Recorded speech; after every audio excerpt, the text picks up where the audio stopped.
Hello, good morning, good afternoon, good evening, everyone. Welcome to Meet Menaca, celebrating you. Today, it's a milestone.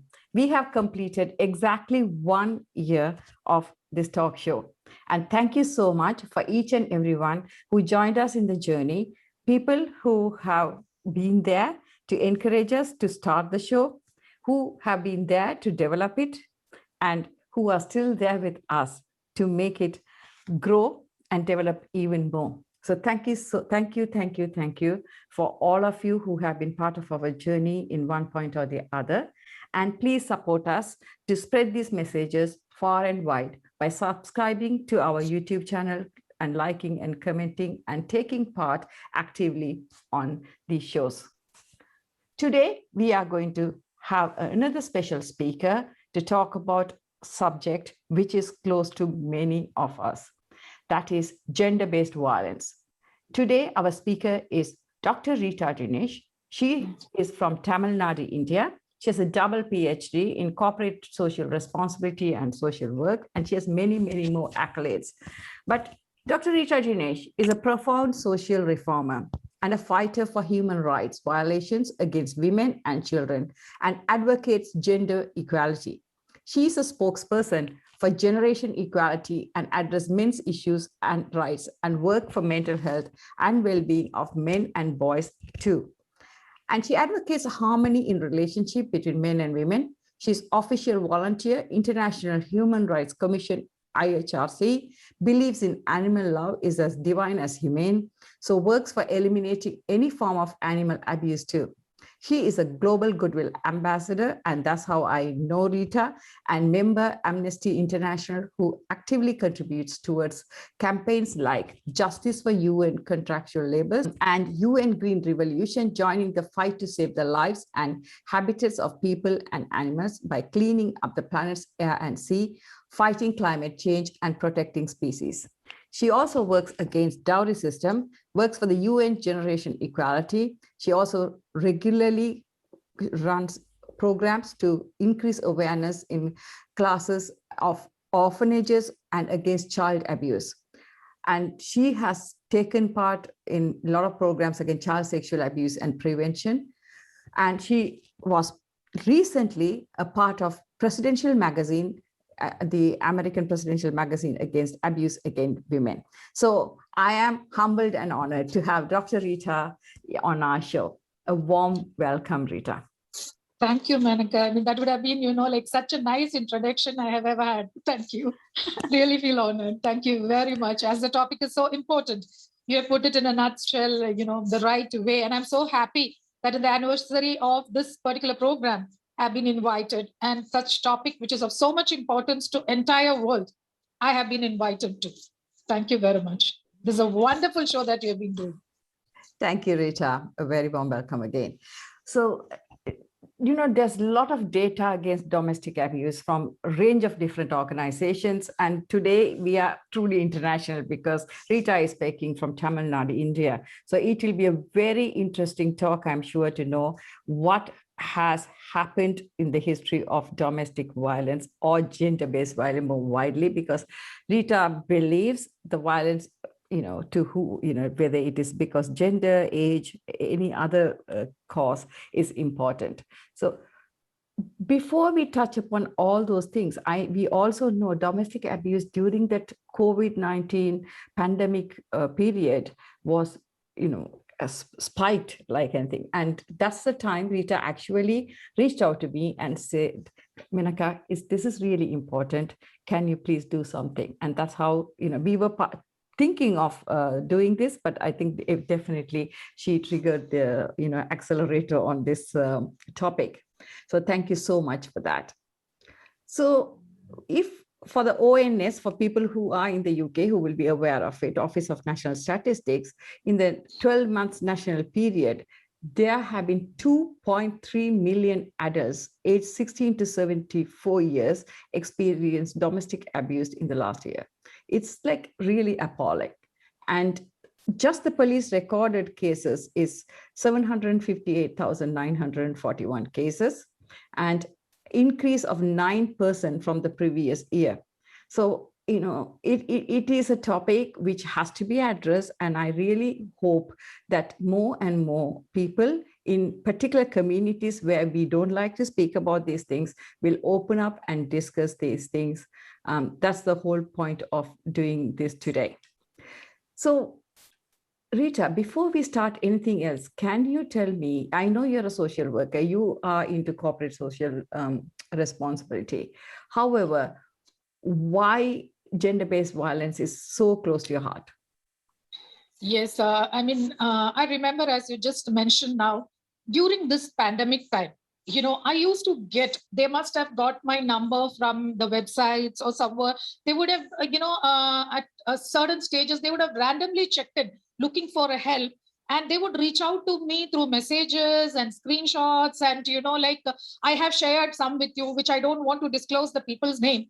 So I feel like, gender-based violence is, as it is rightly put forward by United Nations, it's a human right violation. So when it becomes a human right violation, WHO have already called it as an epidemic. So imagine the kind of violence each and every one undergoes through gender-based violence. This could happen to any man or any woman or a girl or a boy. So that is why we call it as a gender-based violence.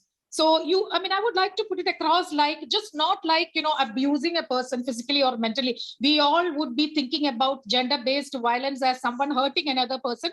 But that alone is not gender-based violence. We have child marriages happening, female genital mutilation, honor killing, trafficking for sex, then intimate partner violence, then some kind of physical punishment which is meted out to children sometimes, which is given to given by husband to wives during the COVID time and other times.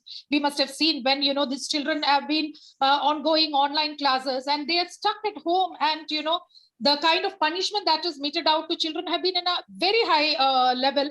And this sexual, emotional, or psychological violence that is meted out to any person is under gender-based violence. So all these things come under gender-based violence. So that is why we say that gender-based violence is equal to human rights violation. And it is an epidemic. It is happening everywhere. And COVID has added up, new measures and, new areas to it, where people like a daughter being abused by a father, a child being, traumatized physically and mentally by the teacher, and sexual, intimacy shown during online class sessions. So imagine anything or everything could be under gender-based violence. So that is why this topic is really important. As parents, we all know our children are important to us. So imagine when they are inside the walls of online classes, what is happening to them? That also is coming under gender-based violence. That is why, Menaca, I told you that we have to take this topic, because there are thousands and thousands inside home due to COVID protocols and lockdown. There is nobody to reach out to when your own people are turning against you. Imagine your own father. You remember the screenshot which I shared with you of the teenager girl. She has been brutally physically assaulted by her own father. So where will she go for help? So she somehow or the other, have the courage to reach out to me. And I have to put her on to the counseling session and talk to her mother. Her mother was, I can see, real horror on her face. Why did she even report to you? Because, it has been always be advised, whether it is a woman or a girl or a boy, keep it within yourself. Don't open out about it. That is, the Sati Savitri kind of, image, which we always spread through our, soap operas and, whether you are from any family. That is the kind of teachings which have been given to you. So that is why, I want to speak about gender-based violence. That's why I took this as a subject, and I have been doing it because being COVID time, they don't have anyone to reach out. So I feel it's a responsibility for each one of us collectively who have gathered over here. When we are keeping it, they're understanding that, yes, they are getting support, and this support is extended from them from any part of the society, any part of the community. So I want to tell you that that's why I discussed with you also. that, really all these things, whether child marriage happening anywhere, whether honor killing, everything. This could happen in homes, cities, and, even public transport systems, or, any kind of school or rural, or any kind of situations or conditions. So that is why I feel it is very important to speak about gender-based violence. Sure. Thank you, Reetha. I can see how passionate you are about this, Yes. and it came through. And that's the reason I have, with no reservations, I said immediately, okay, of course, Reetha will come up with a date. Thanks a lot. Thanks a lot. So thank you so much. For people who don't understand Tamil, what he meant by Satya Savitri is being the prestigious, ideal woman in the society. So, everybody wants to be. So it is children, teenagers, even adults are positively encouraged not to discuss these things openly or report these things. So that's what he meant there for people who didn't understand Tamil. So I know, Reetha, you work tirelessly a lot to transform attitude towards girls and women that perpetuate violence, and stop the violence against them. Can you elaborate about it? Yes. See, the main issues when it comes to gender-based violence, I would like to point it out. First thing is violence is normalized.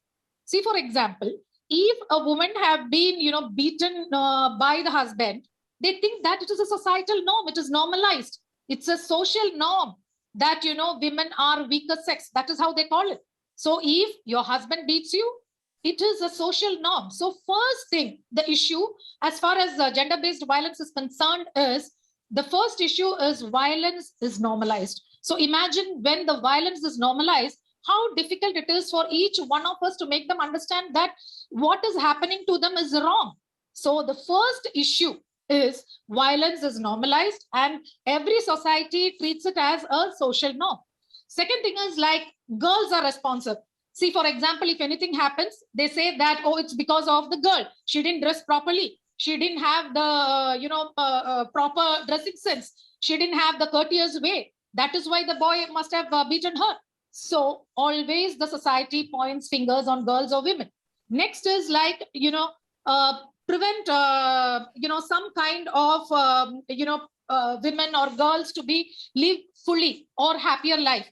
Having certain social norms which say that, after marriage, women are not supposed to show their faces. Like you will be knowing in various parts of the country, it is a social norm that you're not supposed to come out. You're not supposed to have a healthier life, or you're not supposed to be happy enough with your conditions and other things. So that is also, one issue when it comes to gender-based violence. The next is, like, certain issues which is faced only by LGBTQ community, which we call it as transgenders. This is the least represented. Nobody would even want to talk about their miseries because, people think we always make fun of transgenders and we feel like, oh, such an, class of people even exist. There are cases of these people being in the body of a man or a woman without even able to express their, problems. And they undergo such, traumatized experiences that what happens at the end of the day is, like, for their own surgery, they have to start selling their bodies. So imagine the kind of violence that is meted out to a transgender community. So this is also a gender-based violence which comes to LGBTQ community. And then for people with the disabilities. See, for example, someone who's mentally affected, someone who don't have as a physical strength as you and me, somebody who has got, some kind of, a man or a woman for that matter, they have some disability, deaf, dumb, for that matter, any kind of, I don't want to call them as disabilities, I will call them as differently abled people. I would always love to call them as differently abled. I never think of them as a disability because, so many of them have proved beyond their capacity. If they are blind or if they are deaf or they cannot speak, they have proved much better than people who can see and who can view things. So these are the issues when it comes to LGBTQ or disability or differently abled people. They cannot even tell it out. They think like, okay, this is a societal norm. This happens to every one of us. I am blind or I am deaf. So, this is what is happening to every one of my community. So the violence is normalized. So when violence is normalized, imagine a boy who has been bullied, like, we always say that masculine kind of a form. A man is supposed to have, masculine way of suppressing women. Mostly in various communities, we must have seen. I don't blame anybody else but the parents. We always tell that, we associate with pink is always the color for a girl. Don't choose the color. What is wrong if a boy have a pink backpack? What is wrong in that? That is a color preference. That this is a kind of the norm which we, entrust on boys. Where would these guys go? And, if a boy has been kind, he's been soft-spoken, they would say that, oh, you're behaving like a girl. So I really don't know why are we still having the societal norms thrust on boys, girls, men and women. I really pity, like well-behaved men being, taken aback by their mother who says like, can't you be a little more masculine towards your wife? So, I just wanted to really feel sad for the men. They have been good to women, but they have been made to, go bad against their own culture and societal norms. So I'm against all these things. Please stop being normalizing this, making as a social norm. So I think like, not anyone, gender-based violence can affect a boy or a girl or a man or a woman, anybody of any age group. And also, our society, India is known as far as Asian people are concerned, even old women or men are not being spared. For example, like, my mother have been advised not to wear colors, which is like, very vibrant. You're old. How can you wear such vibrant colors? Come on, you're a human being. What color you like, that is a choice of the individual. You have a right towards that. So that is also, a kind of mental pressure that has been given to a person. So all these things, it is time. Stop normalizing, these kind of social norms. Have the guts to say, you are a man, you're a woman. You have a right to live your fuller life. If that could have been told in a better way, I'm sure that, these issues could be sorted out. Sure. Thank you, Reetha. And I think you touched upon all the important issues. It is so, so true. And, starting from, because I take sometimes calls as well, and when I discuss with certain people, they say, oh, these things happen in all the families. Yes. So domestic violence is normalized. At the same token, like you said, we think boys don't cry is a huge thing. Yes. So they land up, keeping the emotions to themselves and not being able to obviously express. During COVID time, Menaca, I have seen, men, the suicide rates have been so high because some have lost their, job. Some don't have social security. So what happens is like, you are the breadwinner of the family. No, nothing like that. What is wrong if a woman go out for work and she feeds a family? So the pressure is so much on men that without being able to tolerate all these pressure, they commit suicide. So this is also a kind of a mental pressure that is meted out on men. How many of us are even talking about that? I have so many men reaching out to me that, ma'am, please, talk to my wife and her people, that if she goes for work, that is to support the family. Not necessary that I would obviously be going for work, but because of COVID, there is a shortage of staff. Only 30% is allowed to work. So this kind of norms, it is a high time, as you said, men should not cry. So what the guy will do to reach out to, and what the woman would do, if you shut all the doors and you ask her to be inside because it is lockdown, whom will she reach out to? And and it is like really obvious that how much, I do coaching and training. So when I work, particularly with trauma as well, men as much as women do cry. And they, you can see, and, and it is like really, really not right for the society to put such pressures on either gender and say that, they should behave in a certain way, exactly the way you put it. It is a human right for each and everyone to be however they want to be, to express them however they want, to dress up however they want. And I think, it's high time the society accept people for who they are. So thank you, Reetha. We have spoken about this gender-based violence, and I know that it has to be changed at at a family level, at a personal level, at a community level, and at a society level. As an expert in this field, and I know that you do amazing work in this field, how, in your opinion, how can gender-based violence be stopped? Yes. First thing I will tell each one of us is, try to understand it is not a private matter. You don't have to cover it under, anything. It has to be uncovered. Give the victim the courage to speak out. See, for example, here in this platform, I would like to share, one of the experience which I myself has, undergone. Being, human rights activist, being, having so many, so many professional degrees and other things, I always used to think like, oh, nobody would even dare to come near me. And, having the greatest voice of, screaming and other things that I've got, I always used to think like, oh, I can, handle any situation. But it so happened one day that after a very high profile meeting, when I'm coming back, I was assaulted by a person who's supposed to be a close friend of mine, who says like, I was at that time in an inebriated condition, but we all know very well he was not. What really made him, we still don't know for such a behavior. And there were so many high and mighty people who have been over there. They were all telling me, it is okay, he's your friend. What is wrong? He can do that to you. I said, no, I will not cover it under, and I will not, okay, I forgive him, but I will not forget, and I will not cover it under. Such behavior should not be tolerated, because like I told you yesterday also, and I keep telling to everybody, see, if a person is alcoholic, if a person is an avid smoker, what would you do? You treat them and you counsel them. In the same manner, let us make each and everyone who are listening to, or who have been, like on the best possible way to, keep us all understanding that, this is what is happening to them. Encourage them to speak out. Those who are listening to me, please come out and tell that this has happened to me. Don't worry about the society. Stop covering it. That is the first step to stop gender-based violence. Next is, challenging social norms. Like as I told you, just now we were discussed the same. I'm again asking Menaca's help for that Sati Savitri kind of talk and all, like goody wife and, like the best female version, male version kind of social norms and masculinity and femininity kind of an attitude. Let everyone accept that this patriarchal norms or any kind of things, it is time to come out of all these things. Challenge them. State that, no, I'm not going to obey this. There is a better way to live for each and everyone associated with me. That is the second way to stop it.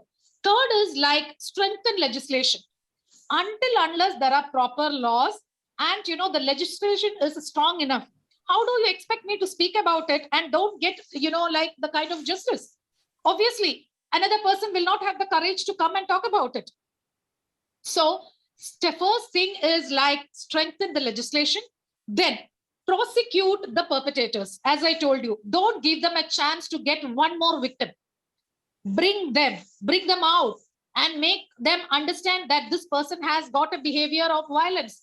So-and-so person have been treating their wife, or so-and-so woman have been treating their husband or a daughter or a son or daughter-in-law or a father-in-law or a mother-in-law in a different way.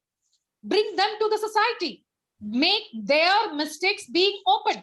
So when their mistakes have been given out, yes, people would understand that, like persecuting or prosecuting this kind of perpetrators are the best way to stop gender-based violence.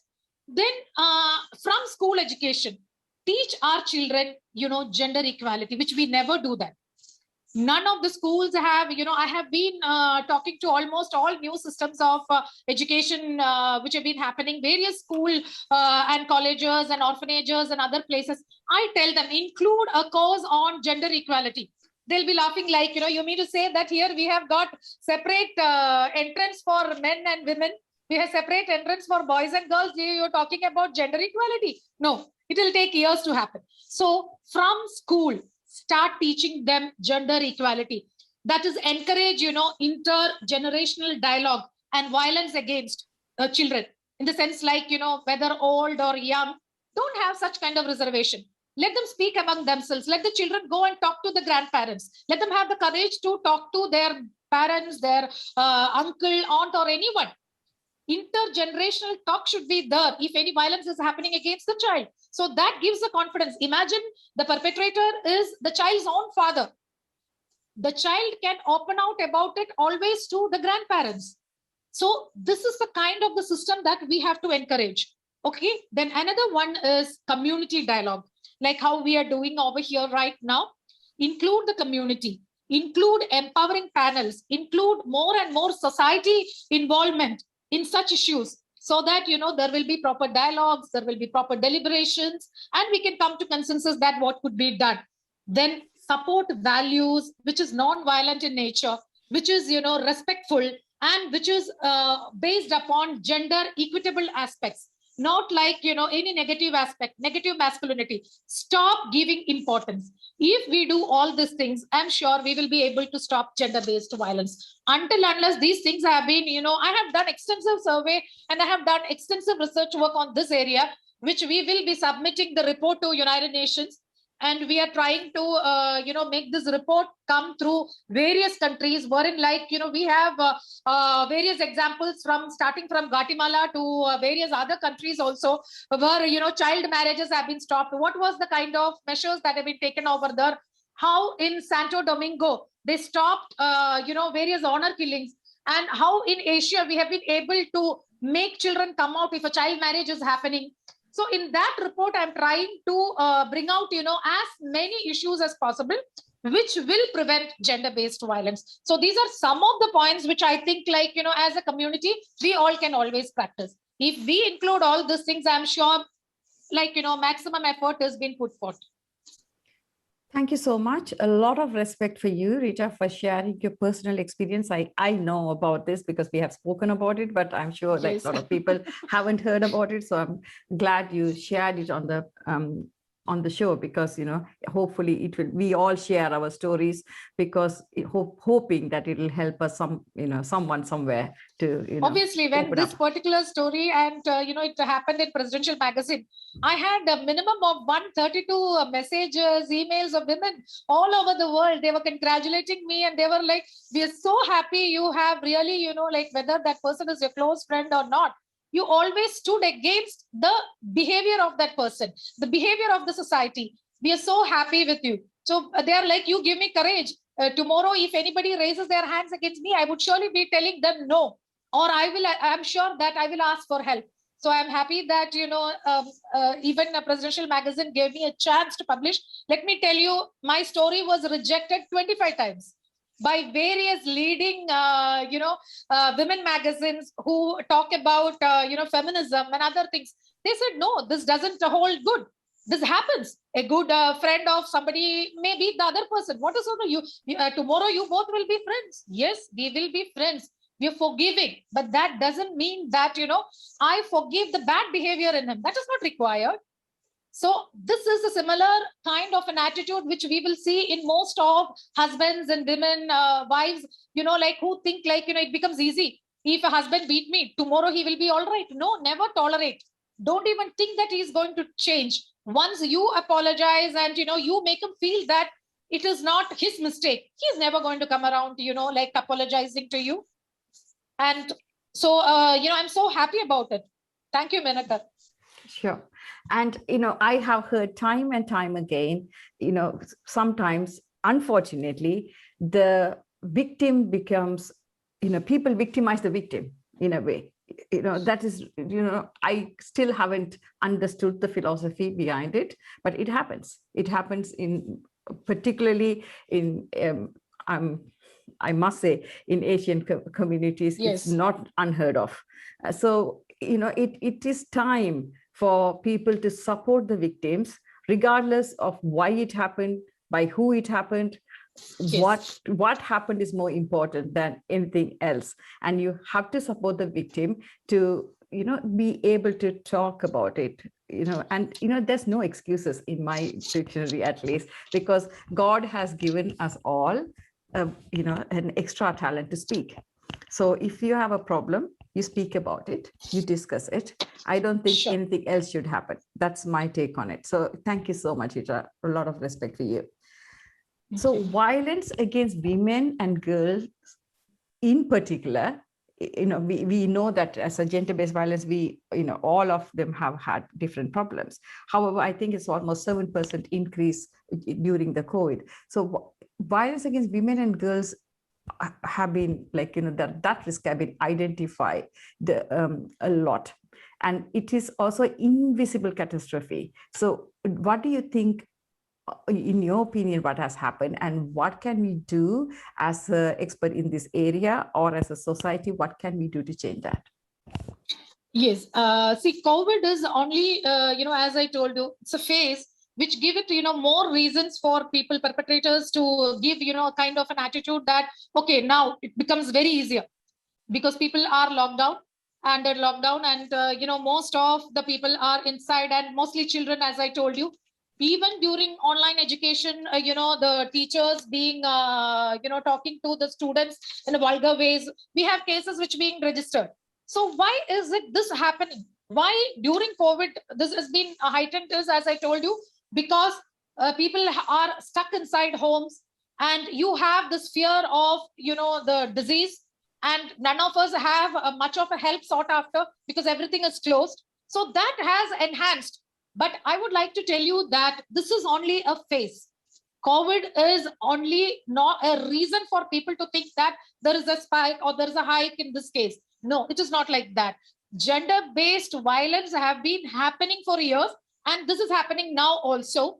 And as an international program, we have developed various programs through which, every girl or every man or every woman can reach out to better society through various means. One is like, preventing systems of, power. For example, like we have always been, as I told you, man has got much superior power. Women are the weaker sections of the society. So we have various programs where we teach children, young boys and young girls, what exactly should be the gender equality which they have to follow in a society. Not someone is above, someone is on par with, someone is excellent than the other person. We have, we are always making these distinctions within the society, within the community. So we teach under various programs, prevent them from playing this power game. So that is one thing which internationally we have been doing. And this program is known as, Safer Cities for Girls. As far as Tamil Nadu is concerned, we have this program, Safer Cities for Girls. And I think now UN has also implemented Safer Cities for Girls for, empowering girls to, talk about the issues that they have been facing. And, certain cities which have got, best kind of methods being adopted, they have been recognized, they have been awarded. Those kind of, things that have been happening over there, that have been taken as proper examples, and it has been implemented to the other parts of the society. So this is one program which have been internationally, which have been taken for. And another one is like empower these girls under Safer Cities program, that if a girl is, like we have a girl who's just, 11 years old from, you must have heard about Tirutani, one place in Tamil Nadu. She was compelled to get married. She filed a complaint with the police station. Within 1 week, the parents again tried to get her married off to the same person. But she's been courageous enough to stand against and, reach out to her teacher's place. And she said, I will not come with you all because my life is at risk. So we have empowered that girl and made other children, showing her as an example. And, now she takes classes and she tells them what gave her the courage. So, empower women, empower girls, empower boys against bullying. And, like if a boy is undergoing through any cyberbullying or any kind of a thing, we, ask that particular girl. Now, most of the online classes are happening. Most of the girls are undergoing, kind of online bullying. And, online is becoming really not a safer platform for girls. So as a parent, what am I going to do? As a teacher, what am I going to do? Because we have to have sessions being done. So we tell them what is the safer methods, how parental control can be implemented online. How can you make sure that, certain sites will not be visited by your own child?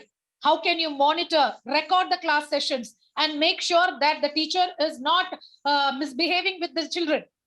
So these are, this is a kind of one program which is implemented with the help of UN, which is known as Smarter Cities and empowering girls to speak about. The next is known as Champions of Change. This is also similar to Smarter and Safer Cities. Champions of Change is a global youth program. You would be aware of this, where we challenge men and boys to identify and eliminate harmful, negative, and any kind of masculine behavior that they have got.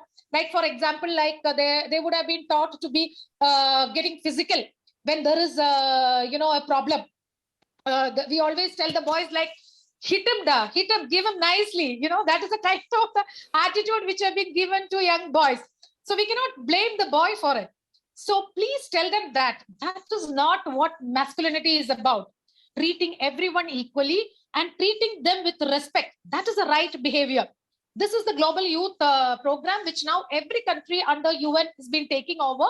And they teach men, boys, young girls, young women, wherein women have been, taught to empower girls to defend the negative comments that they get. Body shaming or, any kind of matter, wherein, we always want women to look 365 days, 24/7, beautiful, with, always having, looking like a 17-year-old. So these are the societal pressures which have been, given to girls. And what our models have been undergoing through. You must have seen girls at the young age. Everyone would like to become a model. Everyone would like to look like, I don't know who your zero size. No, men will have a better choice about women. So I leave it to them, whether it is Aishwarya Rai or whether it is anyone, Sandra Bullock or anyone for that matter. We would be, telling the girls, like, okay, you eat this. Even, racistic comments. Look fair. I still remember, when I was born, I was little dark compared to my sisters. So my mother used to put, so much of, I really don't know, coconut oil. Fair and Lovely, is it? Yes. Sorry, guys, Fair and Lovely is a cream which is available in India, which is believed that the skin tone will become lighter if you use it. I know, but Fair and Lovely became, really a hit and profit-making company. I don't know how many of them become fairer enough. So these kind of racistic remarks, we tell the girls under Global Youth Program, defend yourself. Never get carried away by, such standards, which doesn't look into your eligibility, which doesn't look into your qualifications, which doesn't look into your intelligence. So, these are all the kind of the programs which we have developed internationally. And all of you know, I would like you to share this also. There is a particular universal number, 0800-428-428. It's very easy to remember, 0800-428-428. This is a global number against gender-based violence. I hope you can, circulate it to all those who are listening. And this is available from anywhere. You can make a contact, call over there and you can register. And there is, as far as those who are in US is concerned, they have this easy system of, this particular number, which is like *120*7867* by a US standardized number, whichever number you are dialing with. So these are some of the numbers which from anywhere in the world you can dial. And there is a Skype ID, which is Help Me GBV, gender-based violence. So when you call them, your call itself is enough. They will call you back. If through Skype ID you're calling, they will call you back. They will try to reach out to you. Then you can even ask for SMS help to 31531. So these things, I'm sure this will be recorded and it will be put on YouTube. So people who are watching this, I would like them to use any part of the world you are. Don't ever think that help is not available to you. You may be sitting even, and as I told you, in Guatemala or, like somewhere in Haiti. Please don't worry. These numbers are universally acceptable. And you can just give an SMS, as I told you, to help 31531. These are all universal numbers. So people can reach out to, and this is understood that, okay, this number belongs to a gender-based victim. You don't even have to disclose your identity. Where the call is, they will trace it and they will call you back and help will be extended to you. So these are the kind of, international measures which have been taken. So I'm sure that people living all over the world, they should utilize such help and, such numbers and, such kind of sessions and stop being, agreeing to the whims and fancies of the abusers. Girls for that matter, boys, young boys, or young men for that matter, whoever have been cyberbullied or whoever have been undergoing through any kind of catcalling. All this, honey trapping, all these are happening anywhere. These are all part of gender-based violence. So don't think that only women need help. Women, men, boys, girls, everyone can be a part and parcel of gender-based violence. It's a human right violation. So I'm sure this will help. These global programs under United Nations funding, direct funding. UNAPDF is also there. UNAFP is also there. All this provides funding for the victims also, which I'll come back to you in the last final questions, so that people will register. We have got the habit of listening very careful at the beginning and listening very careful when the program is ending, as in all school sessions we've been used to. I don't know about you all. Maybe Menaca would have been, the brightest child, which I was not that brightest and all. So what I'll do is I'll sit when the third or fourth period and all comes, I'll sit in the edge of the bench, where I can run the minute, the class gets over. So I'm sure all of us would have been. So and my teachers used to tell my mom, that was the only complaint about me. She will just wait for the bell to ring. She'll be the first to get out. Not even any boy in the class will be, the first to run in that case. But when it comes to running race, I will be the last. But here I would be the first to do that. So I think I'll keep it that for the final session, so that people will record that in their mind. So these help are available to the victims. So please stop being a victim.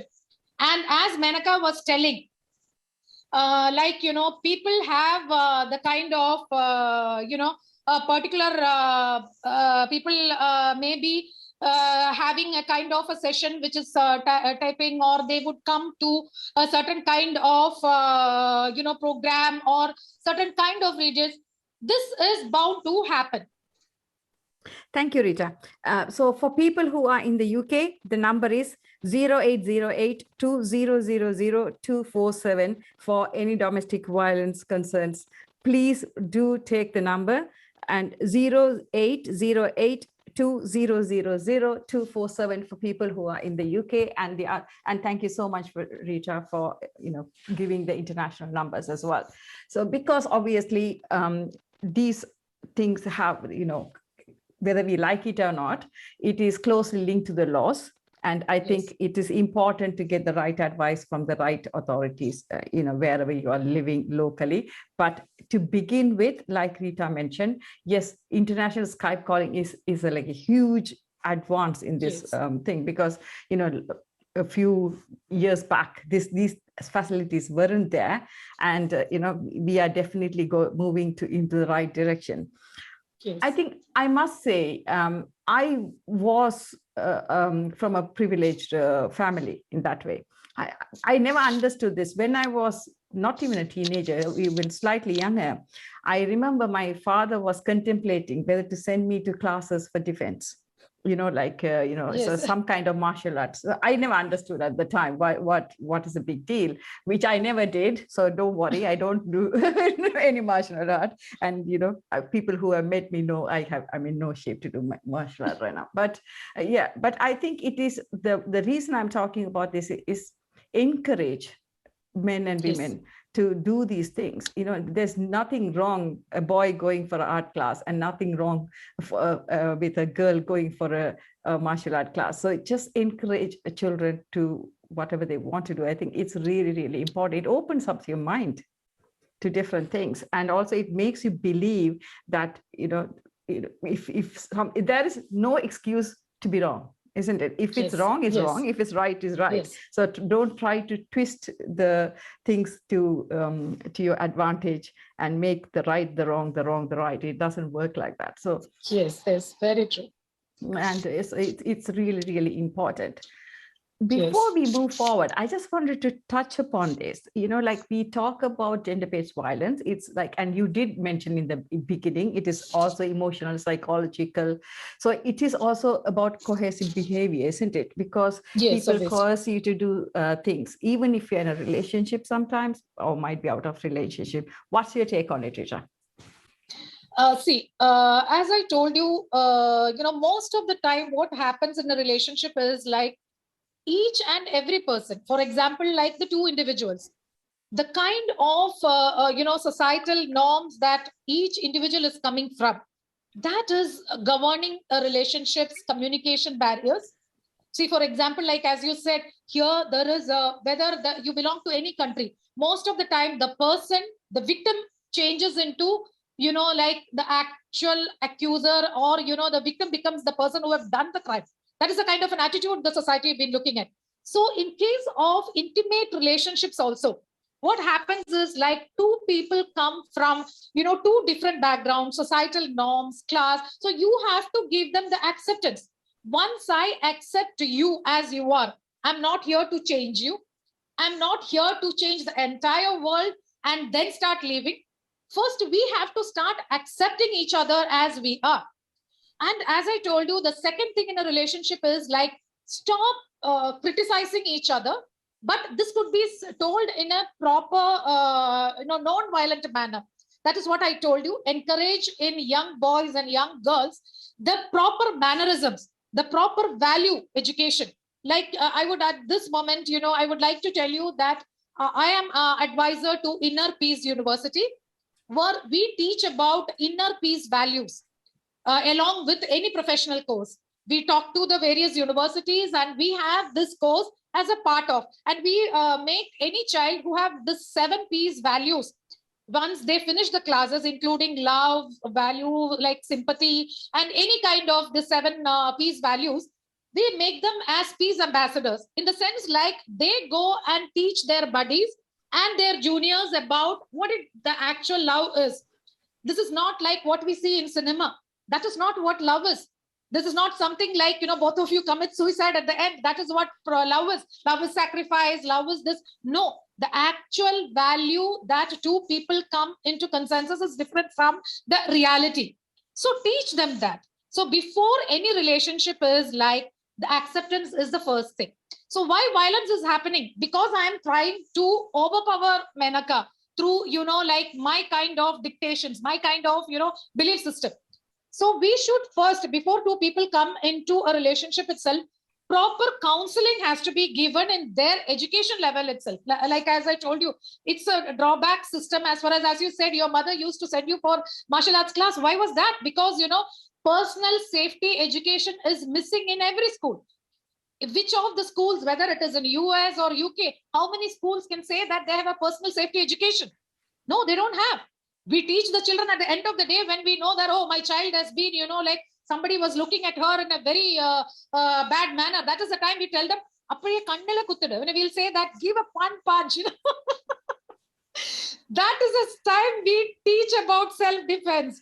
So my, advice to each and everyone is, don't wait. Prevention is always better than cure, isn't it? So the systems, it cannot be built in a day or two. So everything has to start from the education. That is why all international programs, we are starting from child education backgrounds, wherein we cater to the young, catching them young. So any relationship, as you said, if you want to make it as more communicable, things could work out well. So the violence will be less.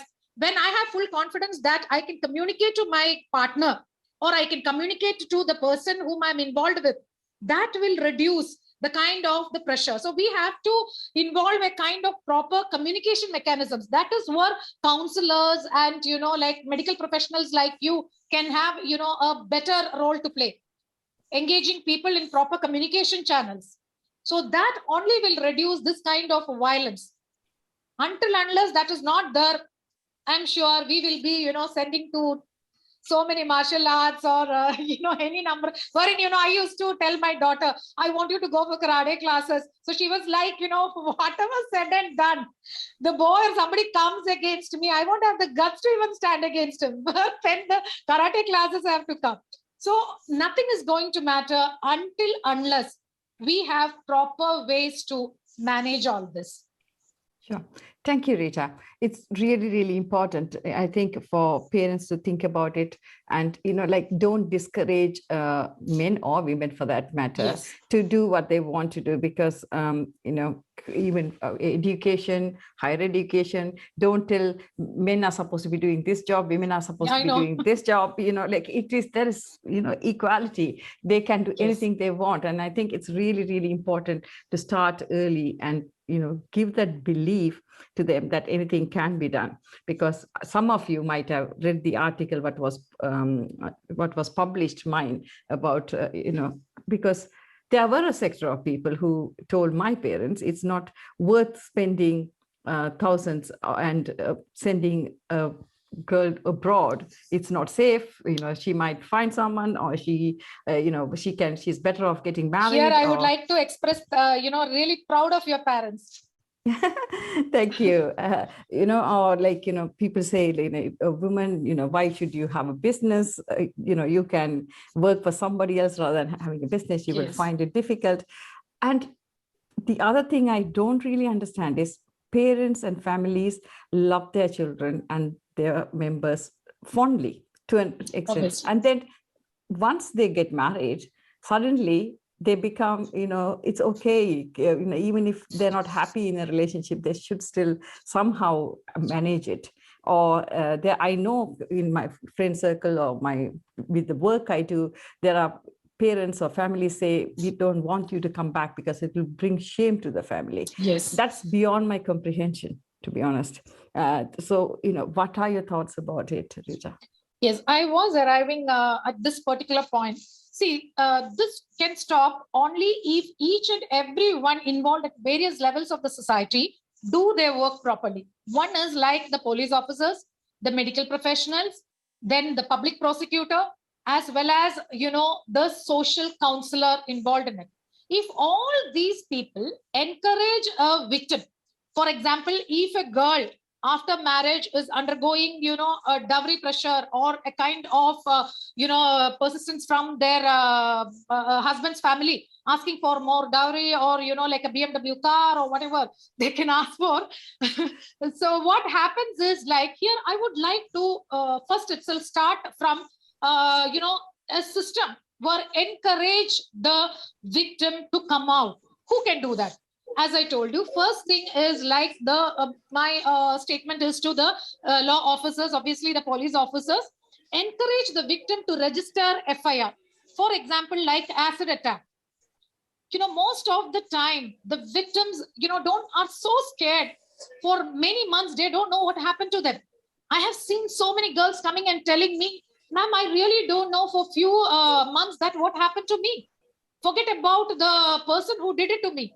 My parents don't know at that time. They were struggling where to get the money to do my surgery, where to get. So everybody. So that is the time a police officer has to encourage the victim to, register an FIR. FIR, I hope everyone knows about it. Any country, it is the first information report. Or at least go to your police station, nearest police station, and file a complaint.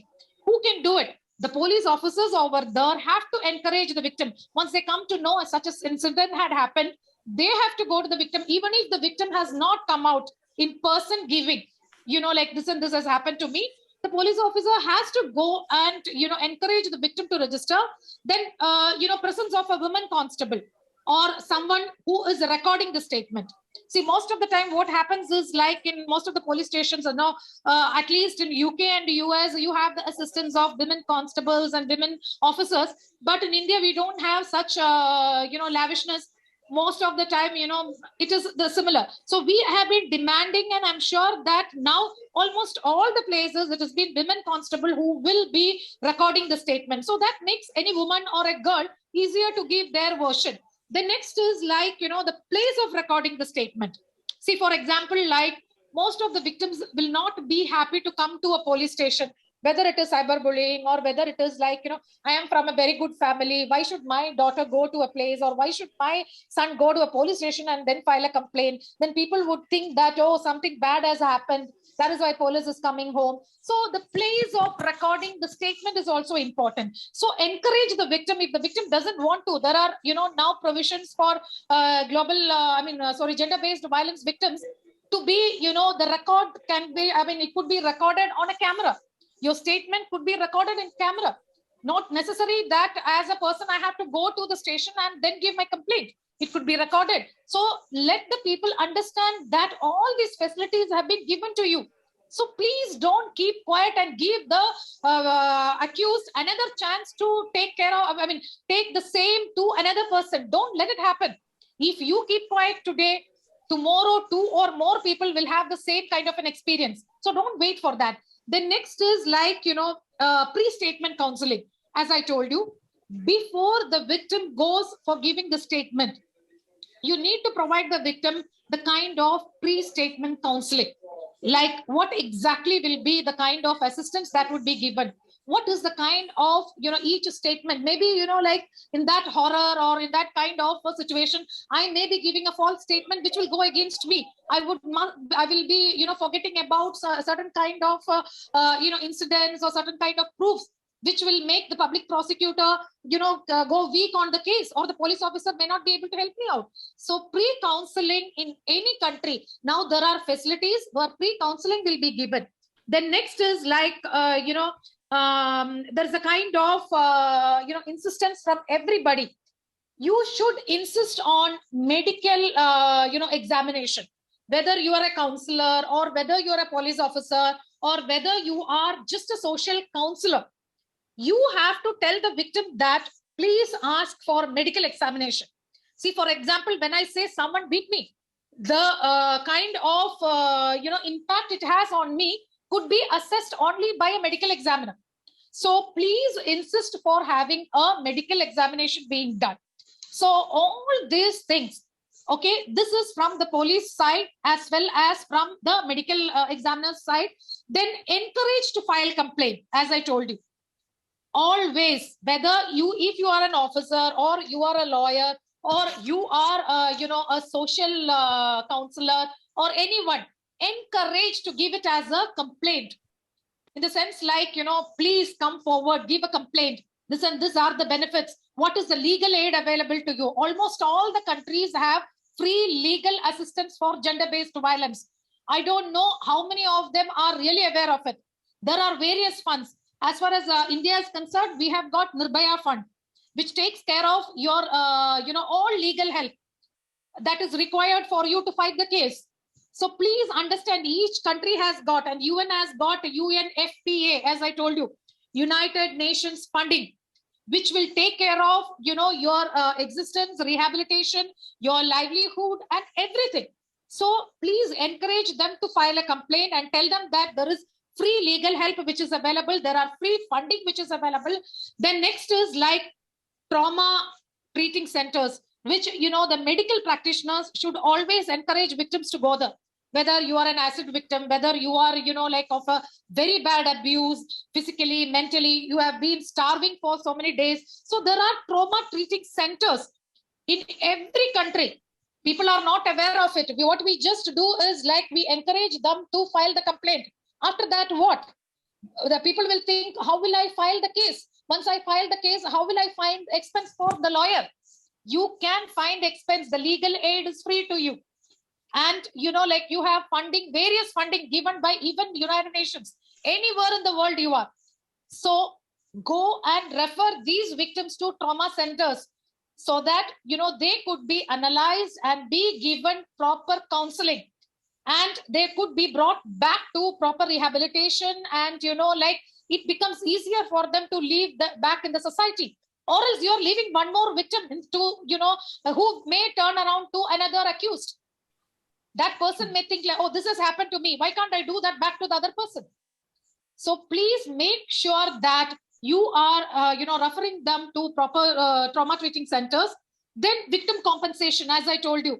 As a counselor, as a medical practitioner, as a police officer, as a prosecutor, as a lawyer, tell them that there is compensation available to you. Those who are from India, as I told you, there is Nirbhaya Fund. We have got UNFPA funding, which is equal for any country, any person of any nationality. You are entitled if you are a victim of gender-based violence. So make them understand that and create an awareness about law. As I told you, there are world laws, and let me share it with you. South Africa is the country where maximum number of gender-based violence happens. So, as per various laws are concerned, every country has got, various laws which supports the gender-based violence victim. So create awareness about it. As a lawyer, as a medical practitioner, as a social counselor, as a person who's here to empower women, tell them that, create awareness about it. For example, like I will give you, as far as Indian laws and other things, we have got law 84 and 711 special laws. This could be, different from various other countries, but every country has got a special law, which is for gender-based violent victims. So create awareness about that. Then, if you are a public prosecutor or you know somebody as a public prosecutor, give them the kind of assistance to get the proper, evidence, which will help the victim to get the compensation. As a person, you must have been his or her friend. You must have been his or her counselor. You must have been his or her community head. Give the person who is fighting for her rights the kind of evidence that is required, which he or she may not be able to go and get it. Then next is, like, as a medical practitioner, always screen and refer patients for help. I request to all doctors, you should have the ability to screen and, refer the patients to help. When you see a victim and the victim would be trying to cover up, will say that I must have fallen down from, 18th step. Maybe there may not be any steps in your house. It would have been the husband who had beaten black and blue, but she will say that, oh, I fell down, ma'am, I was wearing heels. But as a medical practitioner, understand, you should have the skills to understand, get the effective training to identify the victim and be sensitized and be trained so that you can give them proper counseling and tell them and refer them that, no, I know this has happened because of such and such. These are the, reasons why I feel like you require proper help. I will not be referring you back to so-and-so person. So that kind of commitment from medical practitioners have to be there. I request to every doctor over there, you can do a lot to bring out these victims, help these victims, identify them, and make them refer to the legal assistance that is possible. In many cases, accident victims and other people, acid attack victims or disability people, I have seen, so many of the doctors would have been referring them to police stations, that this case is not a normal death, or this case is not a proper kind of, handle, or whatever the version of the victim seems to be, in a different way. So I want the medical fraternity to be more sensitized and trained. Then next is, like, to the social counselors, like each one of us, social workers and, everyone, we have to get, tell them and help them get compensation from government. Whether you are in UK, whether you are in US, or whether you are in any part of the world, help the victim to get compensation from government. There are provisions, as I told you, every government has got provisions and funding. So help as a legal counselor or as a social counselor, help them get funding. Then compensation for legal aid, as I told you, free compensation is possible, free legal aid is there. Then provide, some kind of a professional living or job security to the victim. As a social counselor, it is our responsibility. It is not enough that you get them the funding, you give them, how will they lead the life? If you think that such a person don't have a livelihood, see, most of the time, if the person is from, very backward society, or they are from very rural areas, I always encourage women to learn driving. That takes away, the kind of perils attached with the traveling. Most of the time, women will be safe if you have your own transportation, because that is the time, women encounter a lot of, these kinds of attacks and other things. So I tell each and every parent, teach them, driving. Make sure that your daughter or, your daughter-in-law has got or learned driving, or teach them, the victims, a livelihood. So these are all the methods by which, as a societal counselor or a social counselor or a social worker, you can help the victim. And the last but not the least, as I told you, rehabilitation and trauma management, which each social worker and each one of us who proclaim about us as, social workers, empowering women, we should teach, the victims the trauma management. I mean, it's a special session itself. I'm sure those who are counselors, they will be knowing, how the trauma management classes will teach them to come across or come out of the experiences and lead a proper life. Unless that is not done, as Menaca was telling, every victim will turn again into an accused. And again, the society will be filled with more and more evils. So encouraging them to file a complaint, providing legal aid, and talking to the government officials and getting them the aid. That is what each woman can do. That's not required you to be a social counselor. It doesn't require you to be a human rights activist. It is just what every woman, every man, every girl or every boy has to take it up as a challenge.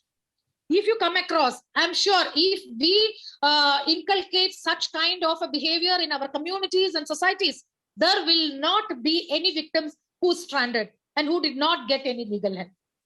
Sure. Thank you, Reetha. I can see that how passionate you are. And I was about to ask many more questions, but the time has come. I know, People who are on the Zoom, please do hold on here. But I'm going to start speaking about the next session. Next session, it's no coincidence. A solicitor is going to be coming and speaking for the next one.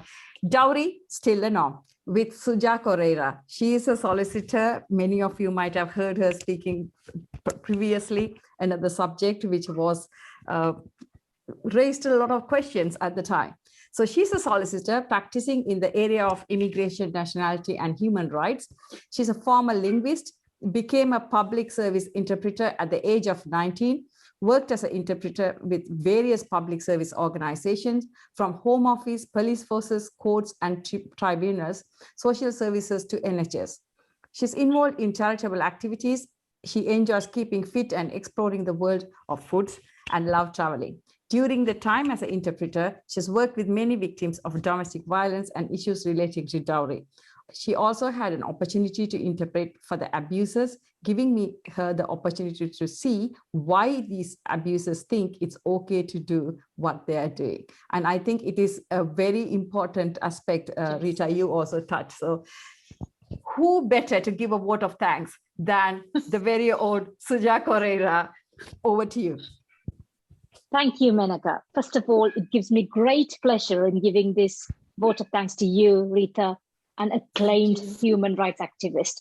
I'm absolutely honored to be giving this vote of thanks, and thank you so much for taking time out amidst your very busy schedule to be part of Meet Menaca platform.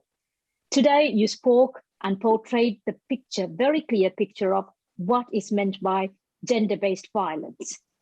And I hope we are here understood what it means, and your guidance on how to deal with this, we've taken some from there.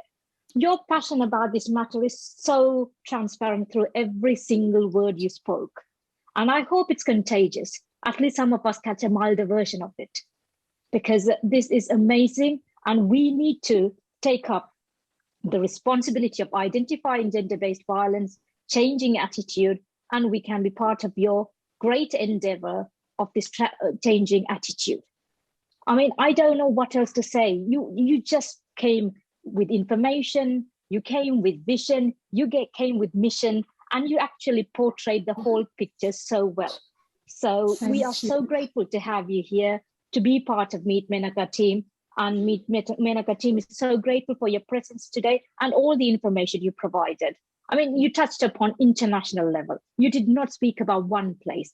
This is very important, gender-based violence. And I believe the most eye-opening thing here is the fact that you've talked about gender-based violence, not just being a girl being a victim or a female being a victim, talking about everyone's being a victim. And you spoke about the various platforms where it's happening. So thank you so much. And we really hope that you will continue to be part of Meet Menaca and will continue to be working on your great endeavor. Thank you so much. Thank you. Good luck and best wishes for your great journey. Thank you. Thank you so much, Suja. What can I say? You took us all by a storm. You took the attention from the first word to the last. So thank you so much, Reetha. I'm so happy, Menaca and team. And I'm really, so happy to see every man who joined over this talk and every woman with full attention. I can see, everyone involving themselves. And I'm sure each one of us together tomorrow will be able to reach out to the society and women. And Menaca, hats off to you for doing such a wonderful job. I'm really, really happy. And I can see all smiling beauties everywhere. Thank you. That is a real, real, real happiness to see each one of you. Keep smiling. And thanks a lot. Yeah. So people who are on the Zoom, please hold on. You will be given a chance to ask the speaker the questions. We all have already got so many questions online. So I will go to that because it's almost time. I know, time I has took passed, so much.